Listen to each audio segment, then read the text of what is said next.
Welcome back, everybody. It looks like it's another beautiful day in Freeburg, and we're here, ready to jump into the mix.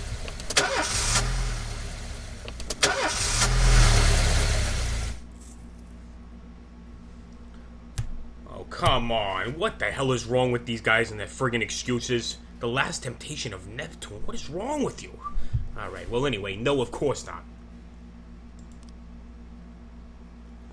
Alright guys, here we go. We're going to try to actually play some Chuppin', and as somebody mentioned on the forums, or I should say on the chat, it's probably okay to play this, Mike Vlogs. I'm hoping that's the case. It is a beautiful song, and let's hope that he's correct. Oh, damn it, they're cutting our budget again. I mean, what else is new? I guess we'll go ahead and get rid of the new detective right here. We might as well. I mean, you know, he's not incredibly good, and he just joined the force, so I'd rather get rid of him than anyone else. We'll go ahead and resume here. And actually, I want to make sure that our music volume might be a little low for you guys.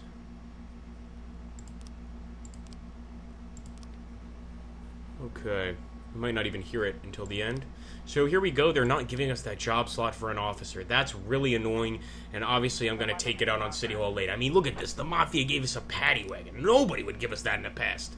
Bill Buckler reports that two unidentified men snuck onto his farm and set the fire to his barn.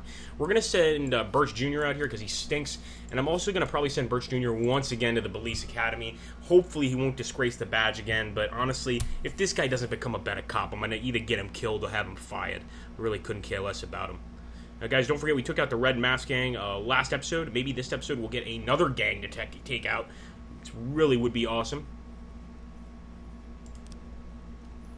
Right now we have no investigations and no archived cases either, so we're just going to wait for something to occur.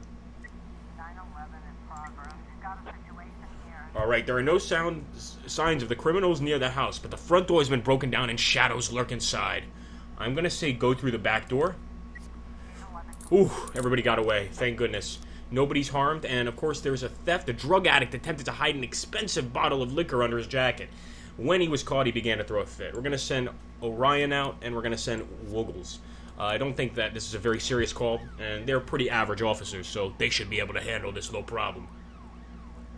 Now, if we're going to work with the Mafia, we got to make sure to cut a few corners, and if Mr. Sands needs a few things done, at least temporarily, I'm going to be okay with that. But don't forget, we're not stupid. If we're going to work with the mob, we're going to be a little bit of a mob ourselves and take advantage somewhat. This paddy wagon is a great example, and this paddy wagon is going to help us big time. One of our new guys tried to rape our accountant. Oh my god, we locked him up in a hotel room, but he's threatening to hand the whole organization over to the police. I think it's time he talks to a police officer face to face. We'll send Birch Jr. out. He's not a good cop anyway. He probably would make a really good bad cop. So we'll go ahead and send him to the location, and everyone's okay. Beautiful, that's what I like to see. Let's also go ahead and go to our deputy, get Birch to some freaking classes. This moron. Birch, you are stupid. Actually, Birch Jr., where are you? There you are. Birch is alright, just his son is inept.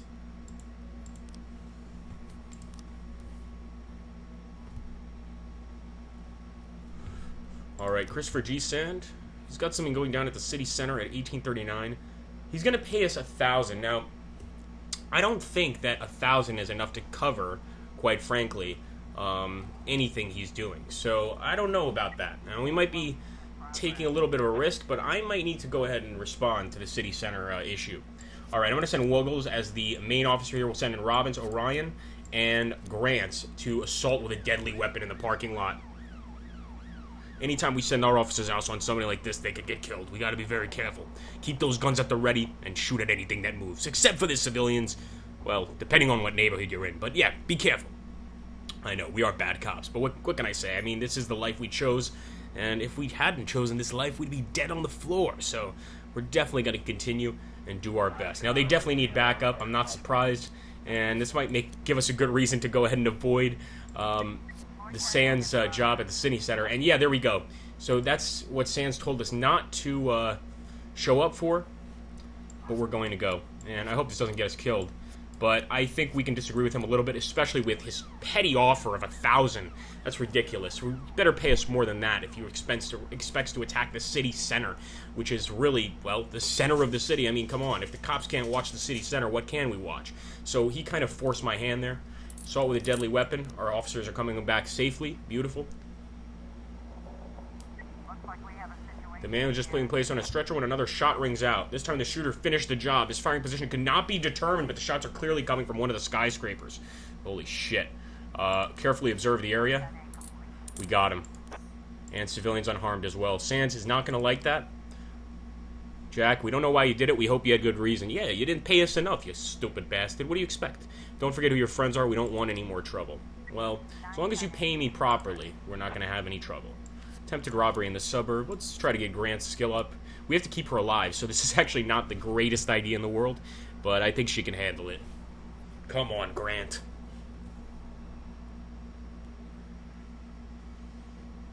The Mafia cops start again. Also, don't forget, guys, to post down below what you enjoy about the series, what you dislike, what you'd like to see more of or less of. I always enjoy your comments. It really does help. Alright, so they need some backup. I'm going to send Birch Jr., not the greatest backup in the world, I know, and Orion. But it's something. We could have sent absolutely nothing for their backup, so I think we're actually being pretty generous. Give me some detective cases, for God's sake. I'm sick of this police work. This is silly. We got to get some more gangs off the streets. Alright, here we go. Hopefully we don't have any dead officers today. Fingers crossed. I think we're good. There we go, guys. Attempted robbery. And, yes, officers unharmed. We're going to end the day. And, unfortunately, Kuzma's no longer with us. What's going to happen? Oh, boy. Let's hope nothing serious. In my new role as corrupt official, I had to give up some of my favorite habits. I couldn't turn off my phone when my head ached. Couldn't sleep till noon on Saturday and let the rest of HQ take up the slack. No more days off to go fishing. But my weekly visit to the old colony club was more like tradition.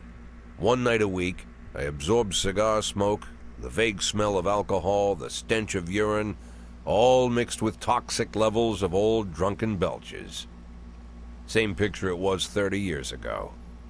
Tradition's gotta be honored. And to stay faithful to the tradition, you've got to respect the standard rituals.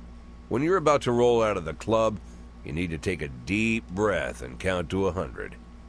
If your stomach doesn't do a backflip, you should be good to make it home. This time, I only got up to 60.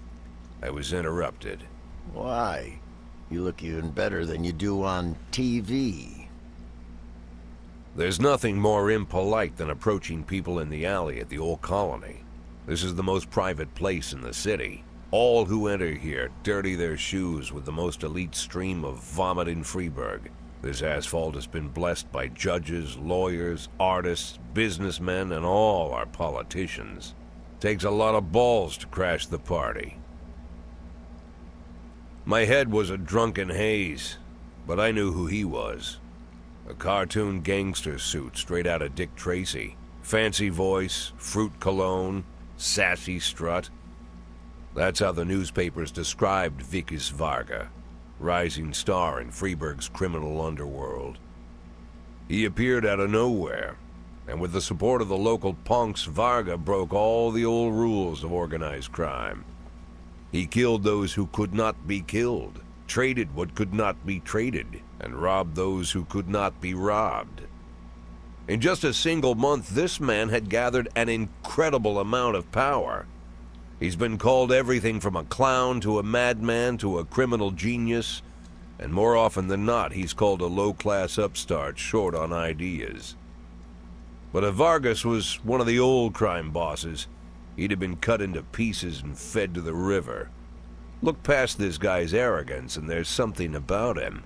The city is still deciding what to do with him. Meanwhile, he's burning down the houses of old city mobsters. Not the best time to talk, Mr. Vargas. Ah, you know my name. I'm flattered, although not very surprised, to be honest. I might be a little short on manners. Like they say in your fair city, with the right manners, you can go anywhere. Well, I don't want to go anywhere. I want to stay right here. Even the criminal world needs manners, Mr. Varga. And one of them is this. Don't interfere with a drunken cop who's trying to take a shit and puke at the same time. Oh, you exaggerate. But is Freeburg always so gentle with its officers? You've been a bit roughed up lately. I see you already know Freeburg quite well, Mr. Varga. Well, I love to learn and look around. But I do know that the inhabitants of this fair city should be friends, Jack. Maybe it's true I don't have the best manners. After all, it's only polite for friends to share their phone numbers.